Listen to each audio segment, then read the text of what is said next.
Hello everyone, this is part 37 of What If Naruto Got Lost During His Training TS, and I hope you guys enjoy this video and to like, to subscribe, to share, and check out the playlist, to see more comment down below.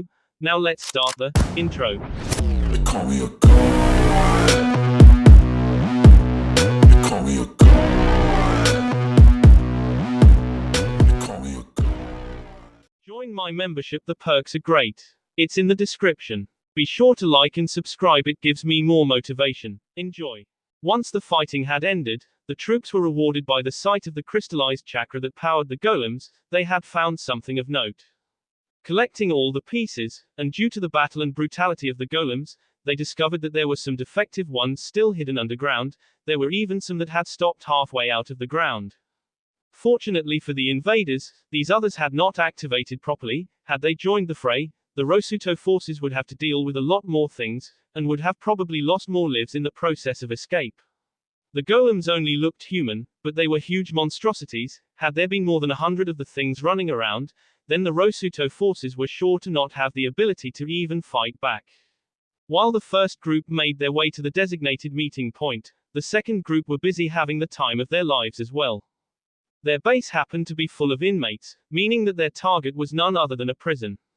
The prisoners being people that were against Orochimaru, the former daimyo, test subjects, some failed test subjects, pathetic experiments, and simply people that had yet to be used by Orochimaru in any way at all. The local guard was the best find that they could encounter in the whole facility. Not only was she against Orochimaru, but she was also a sensor, a chakra sensor, one with the ability to track people down with by the flow of their chakra, that and help others regain their lost chakra. The Nufu assigned to the group had received some information from the first group. The second group had arrived just after the first group had left the site of their target. As the second group was still in their planning stage, and had yet to move to engage, or whatever they decided to call it, their target, they were able to send out some of the troops to survey the surrounding area for any traps of any kind. It was truly a better safe than sorry strategy. After a weeks of searching, scanning, and scouring the surrounding area, no one was able to find anything that was in any way truly hostile or would be a danger to the Rosuto group. As they knew that the base was a prison facility, they sent in the wolves to assess the inside. Accompanying them would be some of the Nufu, so that there would be some form of communication between the infiltration squad and the outside troops. Getting in was easy, hiding in plain sight was also easy. The infiltrators took note of the number of cells that they had found, the number of rooms that there were, and the number of prisoners that could be seen still alive in the place. There were so many of them, not all of them looked anywhere near being worthy of staying in such a hellhole. They knew that sooner or later they would be found out, but that was the reason why only the Nufu were sent to go with the expeditionary force of direwolves. After a few hours, one of the teams was found out. An alarm was sounded and some of the prisoners were given the choice of fighting the intruders or simply S. The warden was still under the impression that Orochimaru would be coming to see how things were doing. She was not aware of the intentions of the intruders, and the prisoners, the ones that were let out of their cells, couldn't care less as the only thing on their mind was survival. Nufu Yamada here, we need backup, we've been found, the wolves are holding out as good as they can, but even the wolves big as they are won't be able to last much longer, the communications guy of the spotted team reported to the troops outside. The troops reacted instantly to the report. Gathering their armaments, they rushed into the facility, armed to the teeth with paralyzing substances and weapons. They were going in for the K, not literally, as they needed the people to talk and to choose a side. Rosuto or death. They struck the first blow. Neutrality was no longer an option. As they entered the building, they simply began their attack once they found a target. Grabbing onto a wolf, some of the soldiers were able to move a whole lot faster, and hit more prisoners than they would have been able to while running on foot. The Nufu members coordinated with one another, leading the second wave of Rosuto troops around the base. When all was said and done, the Rosuto forces had captured all of the prisoners, and had brought them out into the world, where they summarily tied them all up into bunches, and waited for whatever concoctions they used on them to wear out. Then once people started waking up, and regaining the use of the bodily functions, they were fed some real food, and the like, they were brought back to near peak condition with the aid of the mages and the medics in the group. They needed to be sane, coherent and able to make decisions that they would stick with, as those would determine whether they lived or they SD. It took around 2 weeks for all the prisoners along with their warden to get back into some manner of what could be considered as good shape. Some had to be slapped awake for some reason, but all in all they were all awake and ready to make the decision that would either let them live or kill them, or both depending on future actions and choices. We are members of the Rosuto no Kuni army, and you lot have a choice to make, the officer of the unit spoke out clearly, either chose to join our ranks or join Orochimaru or Hai no Kuni. To clarify the difference between the two choices is this, another officer decided to elaborate or explain, either you join us in our quest for the destruction of Orochimaru and the further humiliation and possible destruction of Hai no Kuni, or join one of those two and well I'm sure a number of you get the picture. Yes, either way. One of the prisoners shouted. You're just going to use us. Another one shouted. Either side is a fight waiting to happen. What kind of choice is that? Choice. I see what you're trying to do, you want us to either serve you, remain prisoners or one aetical prisoner stated. At least we're letting you choose whether or not to join us, one of the Rosuto soldiers said. Letting us. You are forcing us in making our decision, one of the prisoners said. Fine, you want to think of it that way then you can just. One of the soldiers whose patience was growing thin was interrupted before he could finish his sentence. Incoming transmission from the southern front. Nufu Iro called out, all attention being directed at him. This is Nufu Kira, the southern front is ours. I repeat, the southern front is ours. Hai has lost a fourth of its sum total of power. Cheers met the proclamation. Some of the soldiers lost their impatience and simply cheered due to the victory of the forces led by the daimyo himself. Second, Konoha has fallen, but there is still some resistance left within. Get in here. Kira stated, the western front is still at it, and the eastern movement has yet to land. What? One of the soldiers said, what about the northern border? Any word on that part? Hai is losing ground, while Orochimaru is gaining. You guys better get there fast before the snake man makes it to the root of the problem before Rosuto-sama does. We're still making some last-minute decision-making over here, one of the officers said. Well, move it, just get to at least the border, Kira said, then asked, do you lot know how the Tokages are faring? I've contacted the other groups and there is no word. Base camp is out of range for some reason. Last we heard base camp was moving south. Silence is the word, no need to be spotted. They're moving slowly in plain sight, the officer in charge informed the elder. Well, as soon as you know of their condition contact us over here, Kira commanded, southern front over and out. Once the transmission ended, the Rosuto troops faced the prisoners once again. We'll make it easier, one of the soldiers said, join up with us, and in the future gain the possibility of simply walking away once the fighting ends, or join our enemies and see where that takes you. So it's join up or either way we lose. If you chose to join Orochimaru or Hai no Kuni, we will permit you to do so, but while you are still not committed to their side, but while you are still in the position that you in right now, no harm shall befall any of you. Had we wanted to we could have just blown up the prison and killed all of you, the officer in charge informed the group of prisoners. More than half of the prisoners decided to join the Rosuto forces including the warden. They were better off with people that had actually helped them get back on their feet in a way, than join the army of a madman that cared not for their well-being, or a country that did not bother to rescue them from their hell. These men and women that chose life were given some more comfortable clothes as well as some weapons to use in battle, as well as the standard first aid kit. These new recruits were led away in the direction of the hidden village, while the wolves were left with those that had chosen the other side. I'll be unbinding you, as you have now chosen the side you wish to be on. It was your choice. Once your bindings are removed you are free to go to your new masters, a lone mage in the area said. The wolves hidden in the shadows are waiting their turn. When the binds have fallen you will be the enemies of Rosuto. Be happy with your choice. After the mage left them, the bindings did not come off. Some of them believed that they were being left for and while some of the shinobi sensed for the lone mage, and found that he was walking away and catching up with the rest of their unit.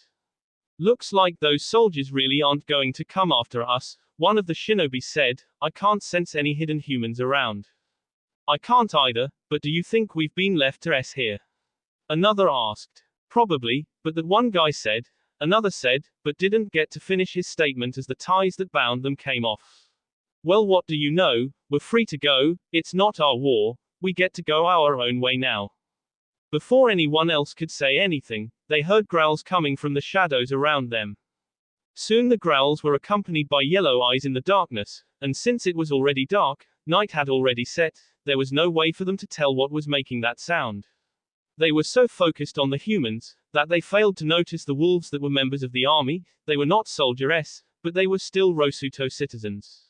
The promise was that they would be treated as the enemy, yet no harm would befall them as long as they remained tied. Once freed from bondage, they were free to go where they wished.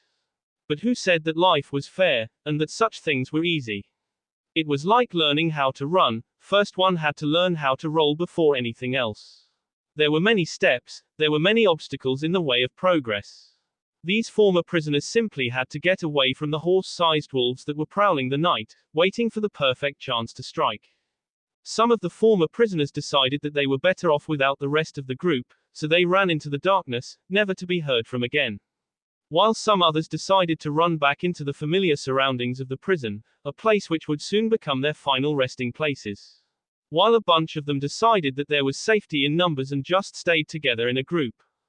The growls suddenly stopped, the night grew silent, not a single sound could be heard, not even a cricket.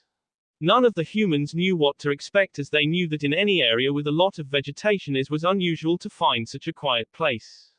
An explosion lit up the night sky, and the shockwave forced the people to drop to the ground. The explosion came from behind them, where once there was a prison, now there was nothing. The whole underground had come crashing down on all of those that had chosen to stay inside. Then the first blood-curdling scream was heard, echoing in the darkness, followed by another, and another. The final straw was when an arm fell from the sky, all bruised in the place that it had been separated from its body. It fell on the head of one of the grouped prisoners. It didn't fall down hard, but it fell. The person was knocked on his or her back. Feeling around, the person grabs the arm, and brought it to eye level, realizing what it was, as well as finally getting what kind of predicament they were in. The former prisoner screamed. Upon hearing the scream come from within the group of people, the wolves rushed out of their hiding places and sped into the grouped humans, tearing limb from limb, shattering and breaking bones. Blood flew everywhere, covering the ground in a crimson sheet, and the air being permeated by the stench of blood, gore, and death. The rocks high above like vultures waiting for their turn, and at the same time like other birds of prey swooping down and taking apart those that had chosen to run. There were a few crocs waiting for some runners to try and cross nearby rivers, catching those that dared with their jaws, clamping down, and halving the humans even before a scream could escape them. Once daybreak hit, nothing was left in the area. There was absolutely no trace of anyone having SD there. The shadows did another cleaning job. They swallowed up any of the remains that the beasts were unable to digest. Every evidence of their having been there had been swallowed up by the shadows right before dawn arrived. They also had the pleasure of sending all the beasts back to their respective units, clean of any organic matter that did not belong to them. The third group found a base, though not underground. It was situated as a village that posed as a bunch of farms. The technology that Orochimaru had been studying there was mostly about food, ingestible material that could prove problematic to people when swallowed. So, not food exactly, more like slow-acting, and nigh undetectable poisoning. Food poisoning. The man was a snake. Snake venom normally came from a bite which is done with a mouth. The snake man decided that he would be using the mouths of people, their hunger against them. His Stus figured out how to make the poison do what he wanted it to do. What he didn't figure out was how to make people need the extra food. The snake man did not need to further survey the study, as he had his lesser henchmen do the Stus for him. The initial intelligence that the scouts had provided stated that the village scientists had found a way around the making people starve first problem. They had found a way to spread the poisoning. Problem was that it worked so well, that they had managed to infect every living breathing entity in and around the village, excluding rats, insects, and any kind of bird. More recent intelligence reports made by rock riders brought to light were that the village was no longer salvageable. It was the safety of the world at stake, and the third group was unlucky enough to be the ones that would save the world. They needed advice, therefore they contacted the main force. Oto Invasion Group 3, Southern Front, do you read me? A Nufu clansman called over the mirror. I read you loud and clear. What's your situation? Another of the same clan answered. Base 3 infected with Sly disease, in need of strategy guidance in dealing with a poisonous zombie population boom, humans and any land animal, save for rats and insects. I'll patch you through to the Science Academy. After several transfers from mirror to mirror, the third group of the rice field front were finally connected to the Science Academy. Rosuto no Kuni Science Academy, how can we help you? Nufu Yori, one of the few female scientists that were of the Nufu clan, specializing in science and science fiction, rather than communication, human resource and development. Yori, it's Tem, third group in the Oto invasion, we've got a Resident Evil scenario, what would you suggest? Nufu Tem said, his sister Yori was on the other end. Seriously. An re-scenario. Just get us something to do, I'm not the sci-fi addict in the family. Fine, I'll see what I can do, get an update of the situation. While the third group waited, they sent out some aerial scouts to assess the present situation, see how the area was faring, as well as how much of it would have to be razed to the ground. The rocks flew over the area, and what they found was worse than what they had originally found during their first run through. The disease had spread, and the poison spread had evolved and spread, changed, and upgraded into something far worse. Whatever the original protocol the poison followed to spread would remain unknown to the unit, as they did not really care about that, they weren't doctors, they weren't planning on treating it, they planned on destroying it. The plants were infected, and some of them had begun to mutate. The Rock Riders had found a few plants that had grown larger, spewing gas at anything that passed within spewing distance from them. After finding nothing else new, like birds spreading the disease, the Rock Riders decided to return to the base, which was a few hundred feet above sea level. The information was immediately passed on to the communications guys, specifically Tem. Yori. New situation. Tem called out through the mirror. What is it? I was about to piece together something that you could do, Yori said. Mutated plants, and a greater spread, plus a new way of spread, Tem said. Whatever, it doesn't really matter, Yori said. So. Napalm the place, the entire area, nuke it, raze it to the ground, scorch the earth, then salt it, Yori said. So. You want us to make the entire place a zone? Tem asked. Pretty much, Yori said, but make sure that the mages put up protective shielding, have them use their imagination, it wouldn't do for you lot to have to be roasted due to negligence. Got it. Group 3 over and out, Tem said. After the mages put up the shields, and scanned for any infected nearby, the unit split up into smaller teams, 2 mages to a team. The Rock Riders once again took to the skies as they would be in charge of guiding the ground troops while they did their scorch the earth thing. Since they were tasked into turning the whole place into a zone, the crocs were made to go to all the water sources and force the water molecules to break down. The process that they used was to dump as much acid as they could spare into the water. The Rock Riders had a second job to do while in the air. They were to drop fire bombs on the land once the ground crew were done cleansing what they could. It was a good thing that the entire area was in the middle of what once was a big crater, probably made by a meteorite that crash landed there. This is base camp, calling all units, Tem said over the radio. I repeat, calling all units. Rock Riders awaiting orders. The leader of the Rock Riders spoke into his radio. Croc core ready for vaporization. The head diver spoke into his radio. Flame belchers ready, the rest of troops announced. Operation Bleach is a go, Tem said over the radio. I repeat, Operation Bleach is a go. They moved with brutal efficiency, taking out anyone and anything that was no longer human, regular plant, or animal in sight. The rice paddies that surrounded the village too were torched. When the soldiers finally reached the village itself, they torched the place as best as they could. Then got out of there as fast as they could. Rock Riders, drop your load, Anufu ordered, drop your load. Once the fire bombs started falling from the skies, and when they finally hit the ground, the explosions were so strong that even though the sky was clear, people from miles around could see the explosions. The burning and bright blaze was amazingly clear. If people thought that Fire Country had the best when it came to fire, well, they were wrong, as the Rosuto forces were able to superpower some explosives, as well as chakra element-powered explosive shells, and a number of other things. All in all, the scorching of the earth was a success. The only thing remaining to be done was to salt the earth. Mages. An officer called out, have the skies rain salt on the area. Hi, was the response of the mages. When the earth was salted, making sure that no vegetation or any form of life would be able to grow and survive there, the Rosuto forces prepared to move out and head over to the pre-designated meeting place. For one final time, the mages did a scan or sweep of the area for the poison as well as any signs of any remaining possible dispersal methods. Luckily they found none. Unluckily, however, they found something that all the life within the crater was camouflaging. The revelation of what lay beneath the soil caused the Rosuto troops to move quadruple time. They had to get out of there before things got worse. The thing that the mages found was a creature that lived underground and had been infected, but the poison had been neutralized somehow, leaving the creature as non-carrier, but instead had been mutated into something else. The poison had melded with whatever the creature was, which ended with the thing becoming a giant acidic slime monster. That will be all for this video. Be sure to like, subscribe, share, and comment down below for more videos. Goodbye.